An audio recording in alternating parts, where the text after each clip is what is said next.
तुम्ही रोज आवळ्याचा ज्यूस प्या, रक्त शुद्ध होईल. रक्त जसं आहे तसंच पिना, काय त्यात पण नखरी.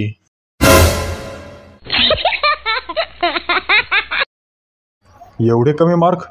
2 कानाखाली लावल्या पाहिजे. नाहीतर काय पप्पा, चला लवकर, मला मास्तराचं घर पण माहीत आहे.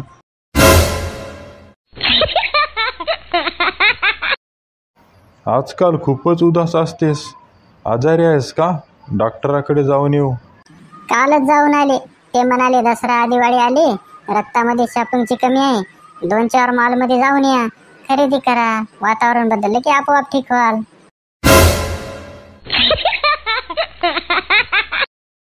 बंडिया, कधी कुठले चांगले काम केले आहेस का?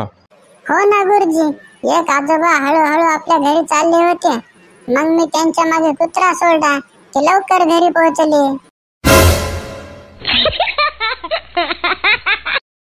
प्लीज मला आता विसरून जा.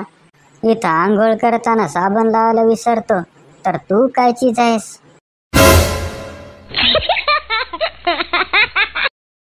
डॉक्टर साहेब, वजन कसे कमी करू? मान डावीकडे उजवीकडे फिरवायची. कधी? पहाटे उठून का? नाही, कोणी खायला विचारल्यावर.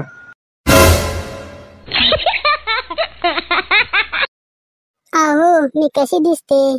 खूप सुंदर. मग माझ्यावर एखादा शेर म्हणा ना. ही जी दिसतेस तू सुंदर प्यारी, यातच जाते माझी महिन्याची सारी सॅलरी. काय हो, आपल्या लग्नाच्या दिवशी बाबा तुम्हाला 20,000 रुपये देताना बाजारा घेऊन हळूच काय सांगत होते? ते सांगत होते पैसे अजूनही मिळतील, पण मुलगी परत माहेरी आली नाही पाहिजे.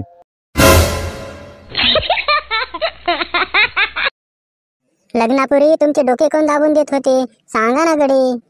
लग्नापूर्वी डोकेदुखीच नव्हती ग.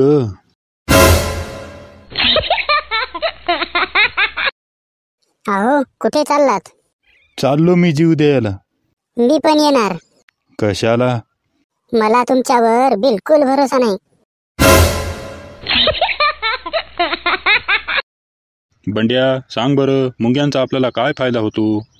सर, मिठाई कोणत्या डब्यात ठेवलेली आहे ते आपल्याला सांगतात. चूक तुझीच आहे, माझी नाही. मी बायको कोणाची आहे? माझी. मग चूक पण तुमचीच आहे.